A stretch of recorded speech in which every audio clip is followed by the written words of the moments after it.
You guys, you know it's going to be a badass show. When the table's packed, we got Sir Arthur, wearing a brand new outfit, and we'll get to that in a second. Arthur, how you doing, man? I'm very low frequency. Nice. And we got Mike the ex-con. Mike actually did some work and some research and questions and shit. I'm trying to step my game up here. You know what I mean? Nice. I'm excited for this one. Yeah, I am too. Nadia in the house. Hello. Awesome. I did my homework too. You did too. It's in my head. I've been watching interviews with like Frankie. Yeah. I will like packed it up right here. So, But you guys, I have a top 5 frontmen list.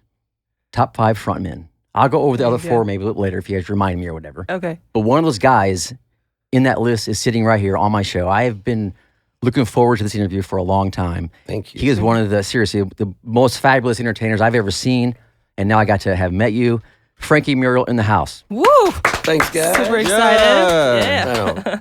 Dr. 𝐬𝐫𝐿, King of the Hill. You're open School of Rock. My first question, I could be here all day, but I'm going to try to sum it up in a few minutes here. My first question, man, that front man, that exciting, that flair that you have, that flair gene or front man gene or whatever you want to call it, where'd that come from? When did you know you had it? I guess, since I was a kid, this is all I've ever wanted to do. It's all I've ever done. I've been playing professionally since I was 16, 15. My dad was a character, so I think it, flows through the DNA that way, Yeah. So yeah, I pretty much don't know any other way, any other life. I've never had a job. It's a hard way to make an easy living, being rock and roll. You know what I mean? But, so you're from originally where? St. Louis. Grew up in North County, actually. Okay, and your background, your heritage, if I may ask, I'm just curious. French, Spanish, and Puerto Rican. Very cool. Nice, man. That's an eclectic But I identify as Italian. Oh, that's awesome. That's the joke. Yeah. Now, we had on here Topher Bayless last week, but a couple weeks ago. Oh, yeah, he's a good dude. Great dude. He says that the King of the Hill, what was like a reunion show. Yeah. And you guys just, of course, you absolutely killed it. Place was packed. It was a good time, yeah. So, man. I got to ask, a lot of fans, a lot of people want to know, the follow-up to that, is there going to be some more King of the Hill? Or? I think so. We had a great time this time doing it. More than the show, we had a week of hanging out, which we don't ever get to do, So we had a lot of, all the same old jokes came back, all the same old roles. It was just fun, man. Yeah. But older, so a lot of the baggage is gone, and we just really had a great time. And we love opening. We loved it when we were on tour. You just go out and kick somebody's ass for 35 minutes and you're done. You have no responsibilities. You know what I mean? Yeah. You just hit it and quit it, man. Yeah. And that's what we did, and it was a good time. It was like riding a bike. So tell me how King of the Hill started. And you had never worked a normal job. You just hit the circuit with Cub and I, so the bass player in Zhivegas, we've been playing together since we were 9, man. So it's fun to look over my shoulder and he's still there, you know? So we play, we used to have our parents drop us off. We were playing with guys that were in their 20s and we were teenagers and we were playing clubs around town and the whole bit. But we always did our own music. Yeah. And that was always serious for us. Covers, by nature, I don't think I'm a very good cover. I don't sound like the artists, but I do things my own way. And I think that's what makes Dr. 𝐬𝐫𝐿. That's all my bands have been that way. We're not incredible. really good, mimicking or tribute type. We just play how we play, but our version. And I think the fact in all of the bands that I've been in, which has only been 2, Dude, that's amazing.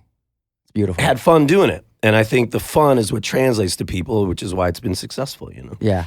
That's awesome. Exactly. That's what we need to see, like that you actually enjoying it. And and fun. after all these years, 40-something years, it's still fun. Well, the way you rock crowds, they get into it. Yeah, the music is awesome, but your energy, they mirror what you're doing. Right. And you're That's giving how it everything. works, They give you everything. Your shows are absolutely insane, man. That's always the thing. When you have, a small crowd, you really can't go to that other gear that you do when you have thousands of people that are just, jamming with you. You know? See, I'm from the east side of the river. I've seen you guys play a handful of times, and what always stuck out to me is like kids that aren't familiar with the 80s music that you guys cover and stuff like that, they can listen to some Dr. 𝐬𝐫𝐿 show and think they're seeing original songs being played. Like I've heard you guys play and not realize till I'm halfway through a song and I'm singing along that I actually know the song. But you guys do originals too. Yeah, we Yeah, do have all kind of over your the own years. stuff, yeah. For sure. Yeah. You know, but people. 𝐬𝐮𝐬𝐫𝐿 was born out of.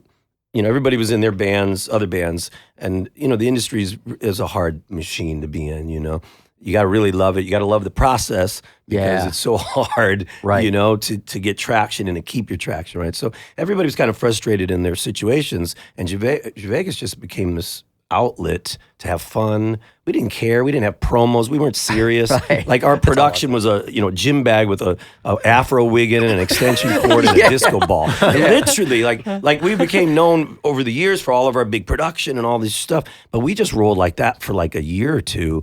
No promo, no phone number, nothing. And we just split up the cash in the back room like the old days. You know, it's so rock and roll. It was great. That's how you but start. that's what 𝐬𝐮𝐬𝐫𝐿 was born out of, frustration in your real band, your day gig, your real thing that you were trying to do is so frustrating, either with members, with the business, with what's going on with your deals, all these things. So when we got together, we just had fun playing music that we heard when we were kids, and it immediately connected. We were down on the landing, and I think Boomers, literally like the second time we played, there was a line down the street, and it's been like that for 27 years. Yeah. Well, I got to find out about the King of the Hill. I mean, you guys did a ton of stuff. I mean, you guys toured. You did a lot of cool things.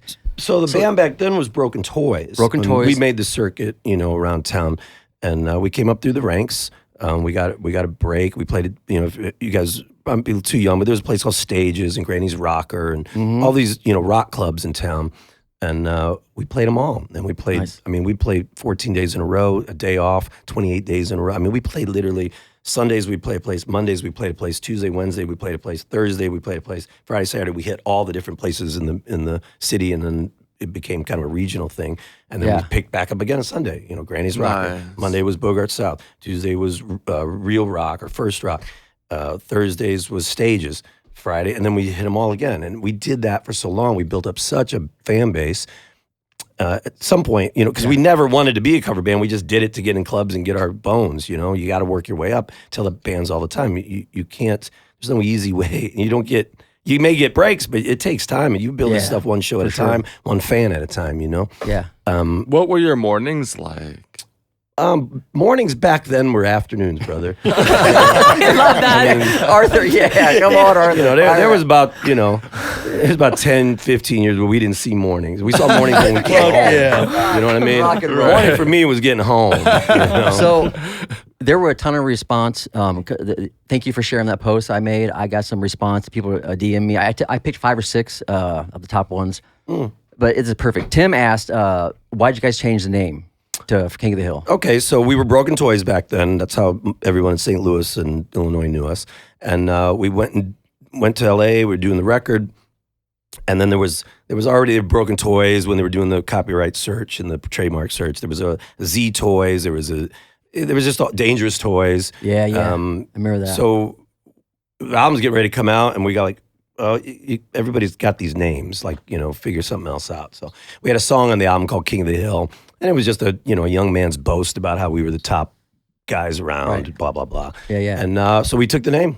I mean, literally, we didn't really think that much about it. We were like, well, we could do that. Okay. Everybody agreed on it, done, Yeah. And then the song was Take It or Leave It, and then we changed the name of the song, Take It or Leave It, and became King of the Hill. Right. So what was your, the biggest show you played on as King of the Hill? Like what memories you look back on, like a show that was probably crazy? 15,000, and it was either Paris or we were on the Extreme tour, so we opened up to them when they had More Than Words, and I can't remember, but it was we played arenas with them. So we started out in theaters, and we ended up in rock stars. arenas. Yeah, I remember that band. Yeah, they were cool, good guys to us. And What was we it caught like? them right when it was happening, so we saw firsthand what a #1 song does to your life, Wow. And we got a little.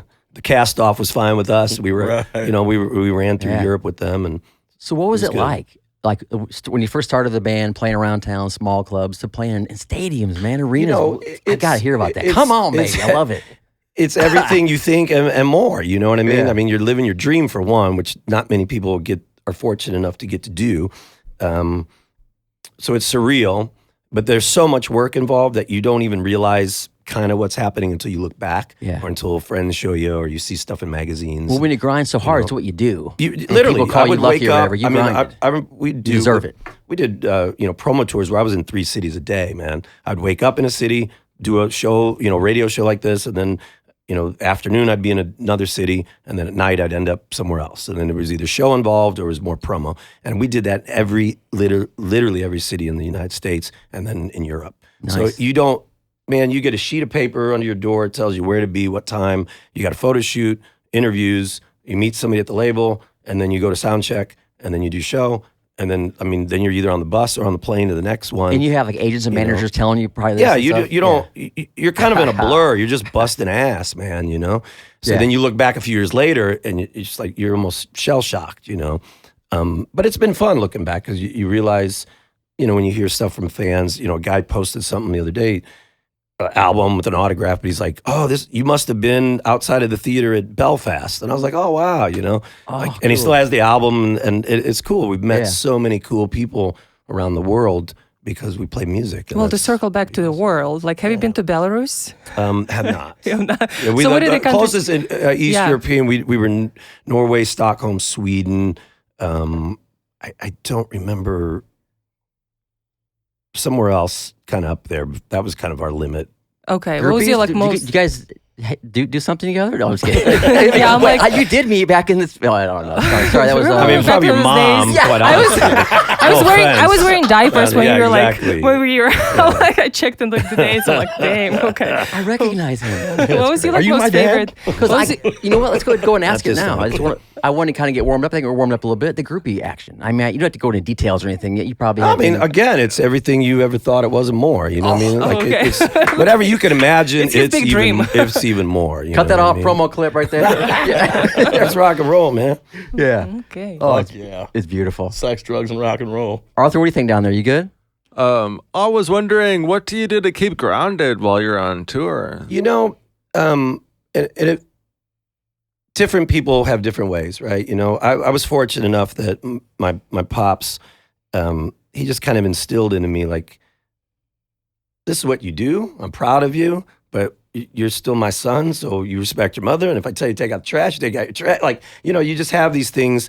And he was behind the scenes guy. He was in broadcasting, so he was like, "Man, you got to treat people right on the way up."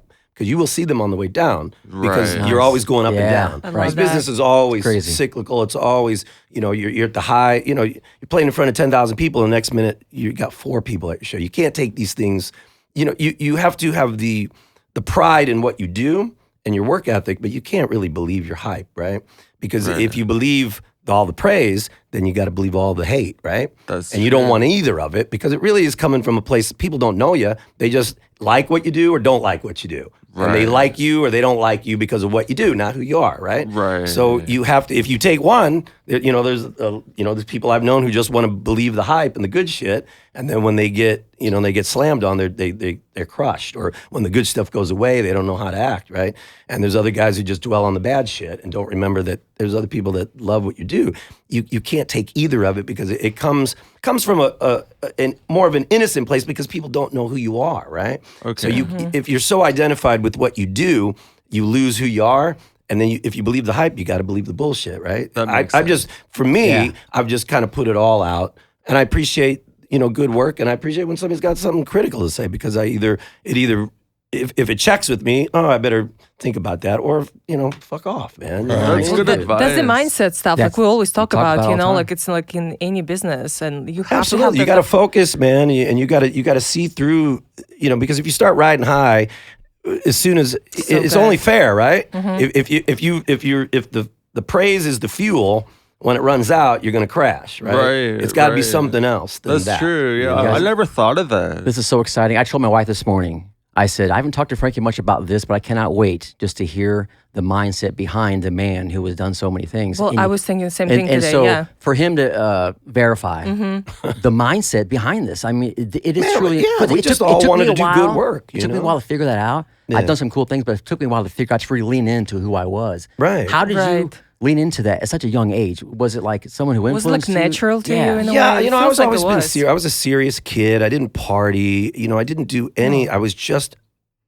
laser focused on accomplishing this thing. From the time I was, Like 100%, not 80 preteen. like I was. Like You were I like- just wanted You know what to I mean? do I feel this. like Because I waited for a break. I waited for someone. You just said, you know what? This is what I do. Right. This is what I do. This is what I've always done. It's what I'm gonna do. I mean, I've had people my whole life. Hey, when are you gonna get a real job? How long is this music thing's gonna last? I mean, I've been doing 40 freaking years. And people still ask to this day, man. Yeah. They're like, well, you know, what are you gonna do in Zhivegas? I don't know, man. Wait, I'm like, this is all I do. This is all I've ever done. I guess I'm gonna keep doing it because somebody's gonna come. Man, you're doing something right. The shows are packed. You roll up in a kick-ass ride. I see your kick-ass, super expensive cigars and jacuzzis on your Instagram. I mean, that's all silliness. You know, I enjoy my life, and I'm grateful to be able to enjoy my life. Well, I did Google the net worth of Frankie Muriel. I did Google that too. That's silly stuff. That's all. Yeah. Like, you're doing good. You're doing good. Let's just say that. I'm doing all right. You know what I mean? But you know, but it's your grind and work ethic, and you getting into who you are. And we've been very fortunate because we've connected with a lot of people. I would have nothing. We'd have nothing if it wasn't for the people who came to these shows all of these years and still come. You know, that's the truth, man. You know what I mean? It's all about the people you're serving, like, in a way. Exactly. You know, what I do is built for groups of people, which was one of the hardest things during the pandemic. We got shut down. Right. I got nothing to do. You know. Yeah, and I checked out some of your guys' your happy hours. The streams. We came up with those just because we had nothing to do. So we were like, man, we got to do something. You know, and to this day, everywhere I go, somebody mentions those streams. Yeah, that was cool. That was a good idea. You just never know the thing. You can think it's this song, and this is gonna, and it doesn't. Or man, we're gonna do this, and this is gonna be and it doesn't. Yeah. You do something else. Yeah. All of a sudden, it just takes off. You know, we did one of the biggest ones. You know, Dr. Zhivegas played the music of King of the Hill. We had like 160,000 streams. Like Brazil's popping off, South America, and I'm like, who knew? Right? Where were these people when I needed, when I wanted to tour down there? You know, now all of a sudden everybody's psyched. So I don't know, man. You can never figure this stuff out because the things you think are gonna click, sometimes, most of the time, never do. The things you don't do. And you're trying to figure out why so you can do it again. You know what I mean? But you just don't know. So, tell us about the transition from King of the Hill to Dr. Zhivegas. Was that quick? Was it that was tough? A rough one, man. Was it rough, you go from being a kid to making all this money, having all this experience, living your dream, which is something that's so surreal. You know, my friends wanted to be race car drivers or cowboys or baseball players or professional football players. I want to be none of them. They're all accountants and mechanics and great shit, but not what they wanted to do, right? Yeah. So when you step into, the calling of what you wanted to always do and you're doing it, it's a weird thing, right? And then when it gets taken away, it's another weird thing because you're so identified with that, you kind of lose your identity, right? And you're like, what just happened?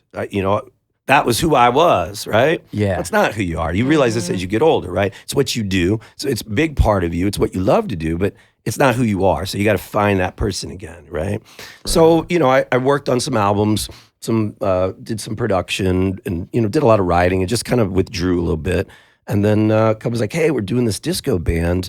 I was out on the West Coast a lot, so it was really big way before it got to the Midwest. So I was like, that'd be fun to do, Never got around to it because I was so busy in touring and playing and traveling. Yeah. So the guys back home started doing. They said you should come down and sit in. I was like, man, I don't really want to sing. I don't want all this attention. We had just lost our deal and stuff. And I was like, it's just weird. I don't know if I want to do that. But I'll come and jam. I don't want to sing. I'm just going to play congas. That was the original plan, right? Really? I was going to blend in the background, which doesn't seem to work, right? Yeah. So then I'd sing one song, then I sang 2, and then I sang 6, then I sang 20, and then I sang 35. But it just happened, and people were coming, and got him. Money was raining from the skies, and it just, Yeah. Do you have any other interests than music? Yeah, I like to travel every chance I get. I've seen a lot of the world, so there's a lot of favorite places I like to go. That's cool. I love to cook, which that came out of, it all kind of came out of my life, right? So I was used to eating all of these fancy restaurants with, we're just guys from North County, right? So we didn't know any of this stuff. And all of a sudden I'm at Nobu and sushi's coming to me and we're at these Italian places in Manhattan. And so I'm just assimilating, right? I'm just looking around like I'm just doing what that guy does, done, So, but then you get used to it, right? Right. Then you don't have any money anymore and you still want to eat like that. So then I learned how to cook like that. That's awesome. So that became a thing like, all right, well, I could still, for me, man, I never wanted to be famous. or almost famous, or I just wanted to be successful enough so I could keep doing it, so I could live the life I want to live, which is do whatever I want to do every day and make music. Right? The ultimate freedom. I mean, right? That is my deal. I didn't want. I did it to just keep doing it. I want to be successful enough always to just be able to keep doing it. Right. You know, and I found guys that were the same way. You know, so we didn't have any of that bullshit as far as, you know, the egos. It was just That's good. It's just what we want to do, and we all in both bands, and you know, it's a bunch of guys that I'm very, very honored, and it means so much to have guys that think the same way. You know what I mean? And you clear so much of the bullshit out of the way, and you're just about the work. You're about the work, about the process. I tell bands when I'm producing them in the studio, like, enjoy the process, because this is as good as it's going to get. As soon as it gets to somebody else, they may not give a shit. They may stop on it. So enjoy the pureness of the creation with the people that you want to be with, because this is the process is the exciting part, right? Yes. Yeah. The moment of potential before it gets criticized, before it gets monetized, before it gets all of these things that happen when it comes out of your hands. The best part is when you're in that room, right? And somebody has an idea, and you're like, yeah, and the excitement is happening, and you're just vibing. That is the pureness of it. When you started a day and it didn't exist, and at the end of the day you can press play and hear something back, that's what it's about, you know. What do you do for your the best creativity? Is there anything you do for that? Like no, it just comes when it comes, you know. And I've been through seasons of my life, man, where it was nonstop. As soon as I wake up, it's like a radio station in my head, and you're just trying to keep up. And I've gone through many times where it was nothing, you know. But what I've learned, instead of being freaked out about being dry or having a block, writer's block, those are seasons of input, right? You take it in, you take your life in, live your freaking life. You know what I mean? Have experiences, so when you do feel like it's bubbling up inside, you got something to say, right? Exactly, yeah. But you got to live so you can output, right? You got to get some input so you can output. And that's kind of that's how I live my life, man. Interesting. So one more question about the King of the Hill. I got to ask. You talk about the label situation. I mean, can you talk about that? Like, what happened, or was there some you know, kind of we'd gotten the first record, and you know, they held it. So this timing was crazy. You know, Nirvana literally is at Sound City where we're doing our second record, making Nevermind, right? Yeah, and we, you know, you don't know. We're at the very tail end of the hair band era and all that stuff. And then all of a sudden, it's just not the thing anybody wants. And this happens with every genre and every generation constantly. We just happen to be the 6 months too late kind of guys, right? So they pulled us off the first record, said, no, we're still behind you guys. We're getting a lot of traction in Europe. We went from mentions in an article to features to like table of contents to the little box on the front of the magazine to being on a cover. Like you work your way up the ranks. So we had a good buzz. So the label's like, look, don't worry, we're still behind you. Go back in and do the next record. Well, we worked on the next record, and then we turned it in. Our A&R guy got fired. New guy comes in, cleans the desk. Like, I don't need this. No, And the part that sucked is, and a lot of people like the second record more than the first, actually, because we had grown. And I mean, the songs we wrote, we were kids. In clubs, 20 years old, writing this stuff. It's silly. But the part that really sucked is another label wanted to put it out, and then our label at the time wanted to try to recoup all of this money for the other thing, 2 albums off of one. So they pretty much priced it out of being able to be released. So that's where that one. Was. It is pretty crazy how fast that changed. From like instant. I mean, I lived it, man. Yeah. And it's not even. This stuff happens all the time, right? The stuff we listened to 10 years ago, or what was pop, isn't anymore, Some things last, some things don't. It's the way it goes. And then it goes back. You know what I mean? Well, good for you, man. Hold on one second. For you to have the gonads, or whatever you want to call it, to okay, wipe, get up, wipe the dust off, and create one of the biggest, a second band, Dr. Zhivegas, I mean, it wasn't what we wanted to do, but it's worked marvelously, right? We've had such a great time, right? And you had to go with the flow too, give people what they want. Yeah. I mean, I often I have conversations with musicians. It's like, you can do what you want, right? But if you only are worried about what you want, you can't complain if other people aren't into it, right? If you give people something to come, you know, people, Zhivegas takes all the good gigs. No, we don't. We don't take anyone's gig, right?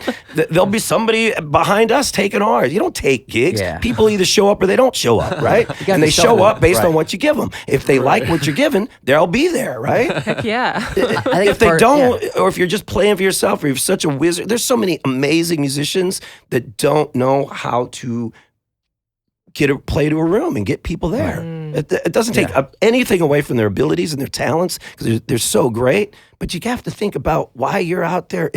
You're playing music for people. It's a self-awareness thing, or too. play for yourself, which is awesome too. But you can't worry about the other thing. When you get popularity, then and you get. With that comes resources. With that comes things. Start making money, and then you don't have to have your day job because you're playing music. And you can't fault a guy for playing covers if you're playing originals and no one cares and no one's coming. Right? Exactly. If your originals are kicking and then you have your audience for that, more power to you, which is the ultimate goal, right? You want to do it with your own stuff. But man, there's a lot of working guys out there that are playing music and making people happy. And once you figure that out, it's not selling out. It used to be selling out back, they would always be, you guys. But look, man, we're playing music. We're making money playing music. What Jason Newstead, I'll never forget it. He says, "You guys, what about the people calling you sellouts?" And Jason's like, "We sell out every seat in the house." You know what I mean? Yeah, I love it. Yeah, absolutely. And that's what it's about. And it's crazy. Every song is someone's favorite song. If you don't like it, okay. But what about the other people? One of the funniest things, I'll do a show, and there'll be 1,000 people, and somebody will be up front pissed off that we're not playing this or that or the other. And really? I've stopped the show one time. I said, wait, hold on. Really? Hold on a second. You think you're the only one here that matters? What about the rest of these 900 other people who want to hear this song? I bet they Where's your next show? Right. Man, I don't. Oh, Ballpark Village. Nice. Ballpark Village, Saturday night. Nice. And we're on the road. We're back in haters gonna hate, Well, here's the thing. It's about self-awareness. You kind of alluded to it. When you blame other people for where you're at, that's the wrong mindset. Exactly. You look in the mirror. You know what? If Frankie's getting all the gigs, try to go put something that's so badass like he did, and try to go gigs yourself. If that's your end goal, right? Right. If you just want to show people how great you are, then more power to you too. Yeah. Practice and be great. But like I said, I think the secret behind your success, my friend, is you loving the process. Nadia, I know. I freaking love that because I'm writing notes. And that doesn't matter. It wasn't about the end result to you. Right. That applies whether you're in a band or you write everywhere. or you're whatever it is. Like man. my You're a online chef, business right now, that's what I'm thinking. I gotta enjoy my process and enjoy your process because that's as pure as it's going to get. Yeah. You know what I mean? I had a restaurant. That's one of the most miserable, life-sucking businesses you could ever have. So true. And more power to anybody who has had a successful one, because it's like throwing a party and you're not invited, but you get the check, right? And it sucks. But it's great when you can provide, awesome stuff to people and, get that creative value. But even chefs, you have to enjoy the process, right? They don't enjoy, Karens in their place. They don't enjoy inspectors. They don't enjoy, doing QuickBooks. They enjoy creating something and making people happy, right? Yeah. That's the only thing that you have. If it connects, awesome. Run with it, keep it going. Figure out why it connected so you can scale it and bring it up, right? Right. Well, talk a little bit about the process of finding, because how many people right now are in Zhivegas? How many musicians? We've had 14 at one point. I mean, we had we were rolling with live horns, 2 singers keyboard and players, horns. backup singers. Right. So now it's 5 of us. We keep it, but we bring in other guys when we need to for certain shows. We do a lot of fly dates, so it's a lot easier to run, slimmer, I guess I'm curious about the process of finding the right people. Did you have agents helping you, or were you right there at all the auditions, picking up the people, singing with them? This band, and really my other ones too, it's always who you know. Somebody knows somebody comes highly recommended, and then you vibe with it, and then it works. Jam a little bit. You know what I mean? Check out the chemistry. I don't think we've ever done auditions for anybody. It's just, oh man, I know this person was awesome. Check them out, and if it feels good, come on, let's do it. Yeah. Now you've also done a Prince tribute thing. Now, yeah, we is do. Is that the Zhivegas members? Yeah, that's guys in Zhivegas, and we do that every year.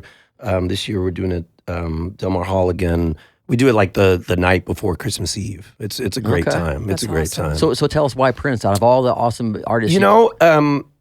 it was right when he passed away, and we had we were dark one night, and he was like, "Hey, you want to just play Prince songs tonight?" I was like, "All right, let's do that." Cool. You know, I grew up with it. You know, like I was in bands, and again, I'm not trying to imitate or mimic the guy. I mean, it's Prince, for crying out loud. You know what I mean? I'm a white rocker guy, right? You know what I mean? It makes no sense, right? When I first heard you guys, like, seeing that you guys were doing Prince, so I went and looked up some of the videos that I could find online and stuff. And, you know, I truly believe that there are some artists in history that are so unique and just leave that mark on music so much that you should not cover them. Right. But you guys fucking kill it. They fucking kill it, dude. We're really steeped in it, right? And everybody in the band grew up really steeped in it, not just casual listeners. So when we did this, it's more about the spirit of the time and the band that he had. That's why we only kind of stick to the 1999 Purple Rain kind of era when he had the Revolution, because that's more of what we're latching on to. Not like, you know, I'm going to play guitar and put a wig on and jump around. You know I think what I mean? the fact that you don't try to imitate him and you guys just make it your own But thing. what we really it's killer. What we really work hard and try to replicate is the sounds and the tones. We're all freaks about that. Every the musicians are. I am as a producer. So we dig down so deep, find the old gear that he used, get all the stuff, Wow, it sounds like it did when he was on tour in '86. You have the actual guitar that he used? No, but one like it. Or the Okay. same. We found out the amps, and right. Ethan was doing the guitar, and I said, "No, you can't use this modern stuff. We got to go with the Boss pedals that he used on that tour." I didn't know that. And then the Right. stuff sounds like it sounds. That's right? good. And then the pocket, you can't. I mean, Cub and Paul are so ridiculous players, and they can just peep that feel. You know, and that's what it is. People are responding to the feel. Not, I don't sound like the guy. I don't look like the guy. Right. But over the years, even in Broken Toys of 𝐬𝐿, people always, and even in press, people would compare me to they'd always call me like a cross between, David Lee Roth and Prince or something. That was always the thing that people, would say. So when Prince passed away, I don't know. I was in New Orleans. I guess we were playing down in Biloxi. So I was in New Orleans. The phone started just blowing up. Hey, are you all right? I'm like, more people ask me about Prince dying than my own dad when he died. It's the weird thing, right? So for whatever reason in town, in the area, people kind of identify, or correlate me with Prince or something. I don't know. So we did it. We were fans. We did the research and we played the show. I announced the show. It sold out. We did it at the old Rock House the first time. Sold out. Then we had to do another show. So we did 2 shows the same night. And it was unbelievable, and it's been just blowing up since, what I mean? Just keeping his memory alive, is so intensely, like a presence and and the Prince fans, they ain't no joke. Yeah. They know the Like you songs. said, man, It's like tough. Rush For sure. fans, They do, right? yeah. They know every lick, every part. Seriously. So you can't be a joke about it. You got to take it seriously out of respect. I'm gonna go back to the fans here. I told them I would mention their names. So we got Tim's question in. Let's see. Christine asked, "At what age did you know you wanted to be a musician?" I think you already kind of. Yeah. I mean, my dad was a musician. My brother was a musician. So I literally, there's pictures of me, 2 or 3 playing. So Is that where your inspiration comes from? yeah, that's what I wanted to do. Or was there ever one specific record that you put on and was like, fuck yeah, I got to do this? Well, I already wanted to do before that, but the first time I heard, the first Van Halen record, I was like, I'm done. This is what I'm doing. I'm going to be this dude. You know what I mean? Yeah, that's awesome. So Drew says he listens to King of the Hill every day on his lunch break. I told him I'd read that. Now, Scott here, he has a quote. How do you handle crazy shit that happens on stage, embarrassing moments? Oh man, there's so many. As a performer, as an entertainer, like live entertainment, it never goes perfect. Right. There's always something. I think ultimately, you have to not take yourself too seriously, man. And there's plenty of times in my life where I did, you know what I mean? And then you get mortified, and then you realize you shouldn't have took yourself too seriously, man. Right. I mean, I've, danced around, fell into the drums. I've, spun around, almost fell off the front of the stage. Nice. Like, what about lyrics? Do you forget lyrics sometimes? all the time. I had a teleprompter for years. And these are songs that I've written, right? We play hundreds and hundreds of songs. But you know what? That's probably what the crowd loves. When you do something crazy like that you don't mean to, and you laugh and have fun, they laugh and have fun. If A you lot get of all times freaked out I'm and just awkward, looking at people's lips, and if it's the weirdest thing. That was the weirdest thing. If the guys in both bands, if they just say the first word, then all of a sudden I remember the whole song. Right. But I got to hear like the first line or two sometimes, you know. Yeah. But yeah, for years I had a guy just sending me the lyrics on my teleprompter, and so I could look down and see what the hell was going on. It's good that you sing though, and not just have a recorded voice. Yeah. Right. Yeah, exactly. Now, Madison says, band or artist you would enjoy playing or recording with? Is there a band out like right now, or like, I think she said modern band or Modern artist? band. Yeah, modern band or artist. But both. Old school, whatever, and modern. Like if you had to pick two bands you could play with or record with or whatever. I don't know, man. Yeah? Yeah, you're going to stump me on that. Right on, man. It's crazy. The modern, it seems like the modern not stuff much is is love or hate. getting People me. love Right? it, people Yeah, hate it. I'm not really. So you're not, right on, dude. That's a rock star answer right there. I do what I do, and Yeah. yeah, man. So now, no, dude, rock star answer right there. Fuck them. yeah. So Fuck now- them all. I'm gonna do Fuck my 'em all, shit. baby. That's great. I gotta say, because someone's gonna ask me. When I allude to something, I'm gonna talk about it. Seriously, guys, I made this list several years ago. Frankie, That's how long we've been trying to do this. no, seriously, I first contacted you. I told Mike, man, it's taking me years. I'm excited. So yeah, Brett Michaels, David Lee Roth, Bono, Steven Tyler, and Frankie. Those are my top 5. I have. Oh, that's good company to be in. Thanks, my friend. Seriously, man. Seriously. Fuck yeah, I know being from this area, like I guess with AB being here, and it's just a big beer drinking fucking party. Man. This part of the Midwest, Yeah, you know what I man. mean? And like my whole life is I wouldn't even really classify Zhivegas as a cover band, even if that's what you are. You know what I mean? Like you guys are so We're much the soundtrack. We're the party man yeah, soundtrack. you're so much more than that. literally, Like my whole life, there's been two staples above and beyond all bar bands or whatever. And that's been Dr. Zhivegas and the 𝐬𝐿∫Hungarians. And you guys good have friends of fucking ours, yeah. you guys have outlasted them all. I mean, I told fuck. Frankie I'd get him in and out here a certain amount of time, but a couple more questions. Man, Yeah. the School of Rock thing. Yeah.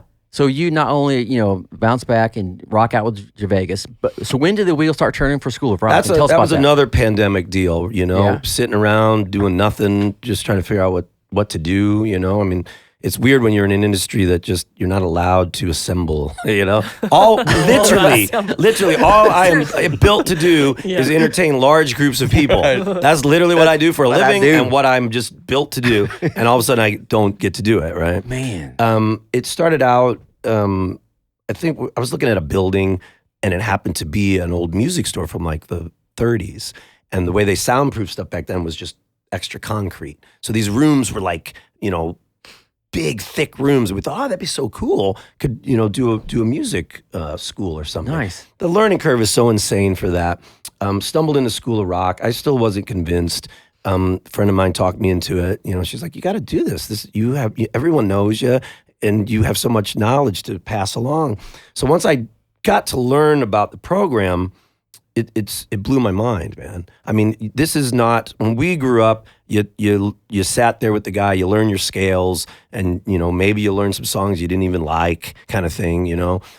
This stuff, we're putting kids in bands from day one, and when they go to their lessons, That's awesome, man. they learn what the band is playing, right? So you have an instant gratification, and you're learning more than just your instrument. You're learning how to depend on the guy next to you. You're learning that, in a group, the weakest link, you look out for each other because you're doing something greater than the group, which is making the song sound good, right? And kids respond to this shit so great. Yeah. And to see their confidence, these kids come in, never played before, never played with another. We had to just lucky if somebody in your school or in your neighborhood played, and you could get into the garage together and until you could find a third guy and make a band. Like Easy, yeah. Now we put them in bands, and we start them from we've got programs from 3 to adults, but the bulk of it are these adults too. Yeah, 5, That's 6, cool. 7, 8, and then we have the 13, 14, 15, 16, 17. How much is it to join? It's different. You can probably just go to the website and find Yeah, you Oh, go to a out. website Okay. and figure that out. What's SchoolofRock.com will send you St. School of Rock? Peter's. So it's St. But Peter's it's the location, the nice. performance is the trick. That's what makes it Right. different than any other school that does this. And they have, hundreds of them now around the world. And it's truly a build it, they will come. I wasn't sure, Yeah. and we did it. We're out in St. Peter's, and it's been gangbusters, man. The kids and to see them, not everybody's into sports, not everybody's into dance, not everybody's into the stuff at school. So this is a way for kids to find an outlet and to be around their people, man, their tribe of people who like, yeah, man, I don't fit in doing this. I don't fit in doing this, but I like to rock. You know, Yeah. And how better to learn these life lessons than through rock and roll, man? So now you can Yeah, plug, is it just rock or is it other similar styles? No, I mean it's to school of rock, so Okay. it's the curriculum is a lot of classic rock, a lot of metal, All right. going Punk. into punk. I mean the kids learn Ramones right off the That's bat. They cool. learn White Stripes because it's a little easy. Easy. Yeah, right. No, but it's you get that instant gratification. Yeah, that's you cool. know, and it's That's really cool to see. So I love it, man. So you know. I think it's amazing, man. So you can add entrepreneur to your list of cool things. And Always you have Exactly mentioned, what stuff I was going. thinking. you mentioned Like- the hat. Or- Is the hat something we should talk about? Or is that one of your things? Or what else? It's gonna be. You know, Okay. you get a lot of people commenting or wanting what you wear. Kind of every time there's Right. people that offer me stuff at shows. So we might do a line of hats. We're talking about doing some stuff. Everybody so. loves hats. You should do Fuck it. yeah, I got a massive hat collection. Yeah, right. Says one I try gun, to wear a Yeah, different yeah. hat every time we're here. one gun, badass hat. Very cool. Yeah, it's cool. It's We'll wear a it in the ranch show down in for you. Malibu. So I got to ask, have you tried Topher's Midnight Topher cannabis I have strain? not. Yes. I have Yeah, not. No, I've been so close to him. I probably got high just sitting next to him. You know, he's a great dude, man. Those guys at Diamond, Johnny and Topher, are cool dudes. Nice. So now, a couple more questions. 𝐮𝐵EGAS.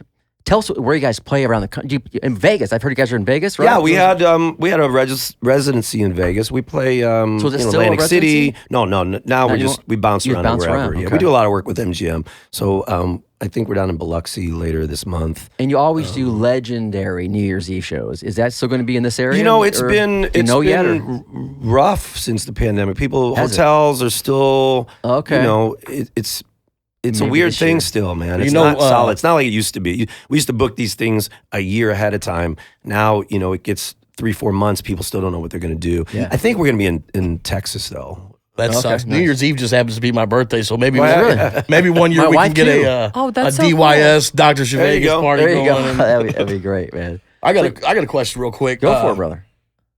Whether it be original or a cover song, like what's your favorite song to perform when you're doing shows? Oh man, I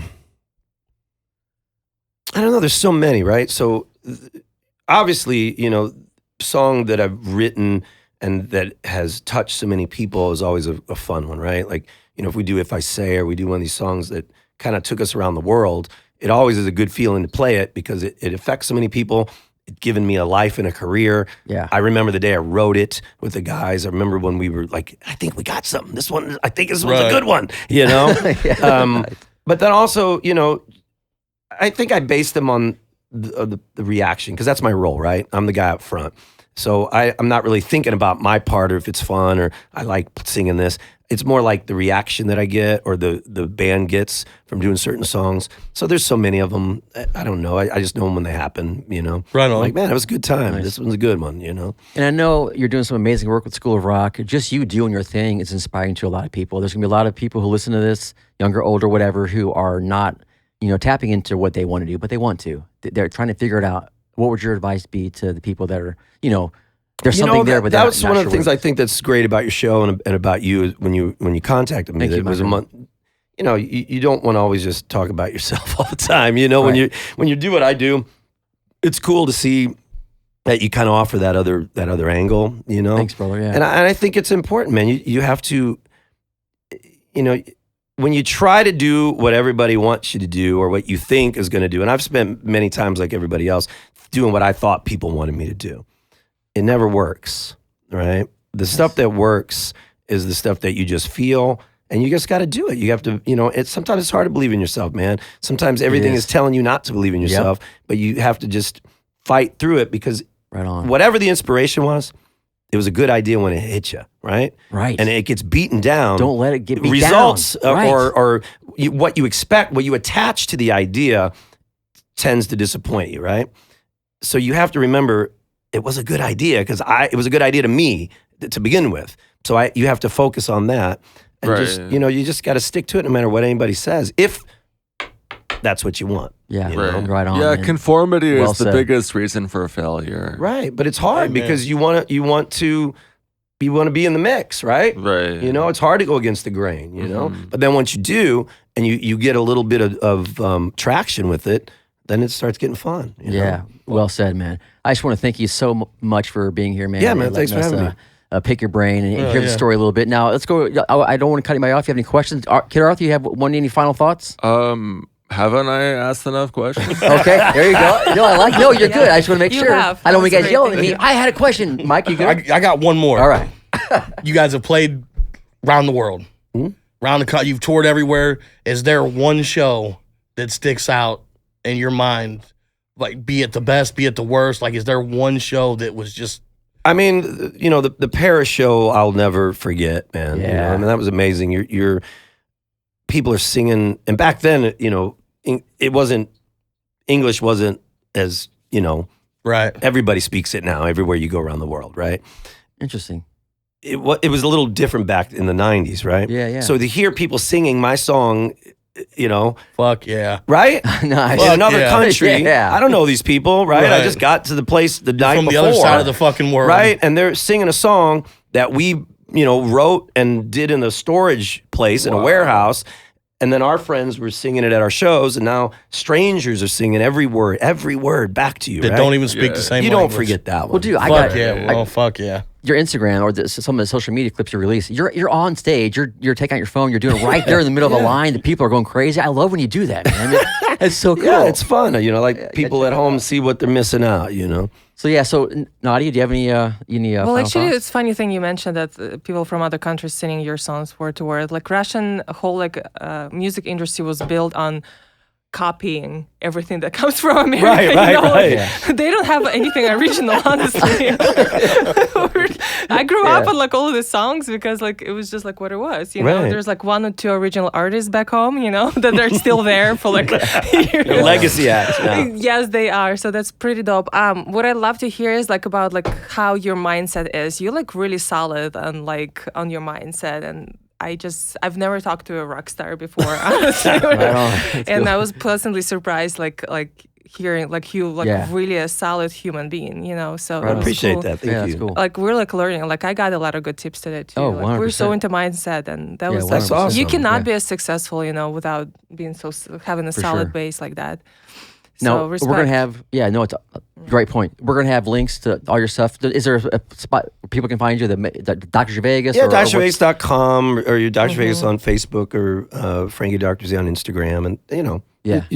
we put our stuff out there all the time. Yeah. King of the Hill, Facebook, wherever. It's been an honor, man. Thank you. Thank you. Thanks for having me, guys. Good to Yeah, meet it's you been all. awesome. Yeah. All right.